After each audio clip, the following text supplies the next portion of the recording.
This is Chiropractic Marketing FM, an on-demand talk radio show that covers internet marketing best practices for chiropractors. I'm your host, Dr. Patrick McNamara.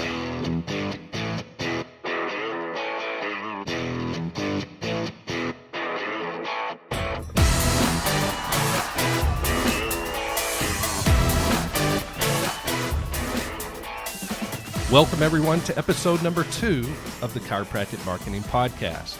I'm your host, Dr. Patrick McNamara, and today we're going to be talking about choosing a domain name for your chiropractic website.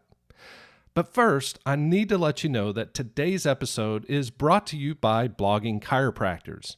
Blogging Chiropractors helps chiropractors keep their blogs active with relevant content that's designed to help convert readers into new chiropractic patients. It's blog writing made simple. Sign up for their 14-day free trial over at www.bloggingchiropractors.com. No credit card is required with no further obligation to join, so give it a try. You have nothing to lose. That's www.bloggingchiropractors.com. Now back to the show. Today we're going to talk about domain names. I realize this topic is super basic, but I feel like it needs to be covered, especially for those who are just getting started in practice or have moved to a new location. While there isn't one magic formula, there are some tested rules that can help you avoid making a poor choice. Here are just a few to consider. Try to find a memorable and sensible domain name that represents your practice well. Usually, the shorter it is, the better chance it has to being remembered. Another trick is to look for a domain name that is keyword rich. Search engines do give weight to domain names in regards to ranking factors, so consider using your name, city, and or something about the chiropractic practice that people might search for. You can also look for a domain name that uses local words. Since chiropractors rely on local search, incorporating the city or even the neighborhood into the domain name works well too. Make sure you stay away from domains that use numbers and hyphens. When people try to remember a domain name, it is unlikely they will remember any special characters or numbers. Make sure your domain name isn't already trademarked. The last thing you want to deal with is a copyright infringement lawsuit from another local doctor or even a national brand. If you need help with this, check out LegalZoom's comprehensive trademark search. You can find them over at www.legalzoom.com. Get a popular or more commonly used extension. It's always safest to select a traditional top-level domain like .com, .org, or .net. Even though it might be easier to find the right name in one of the newer extensions, the new ones are harder to remember and sometimes more expensive. Plus, traditional extensions are usually more valuable if the website ever gets sold. Last but certainly not least, consider a branded domain name. If you're trying to build your brand around the name of your practice, then obviously the best approach would be to obtain a domain name that has your brand's name in it.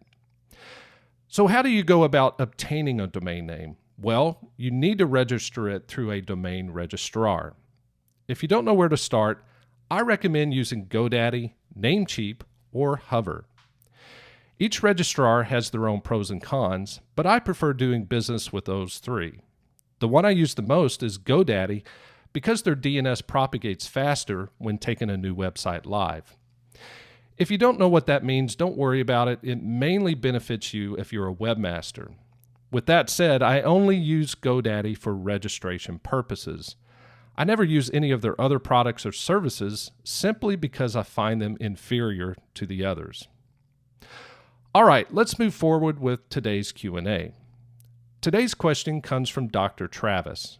He asks, how do you create a successful first impression when people see either your website or social media profiles?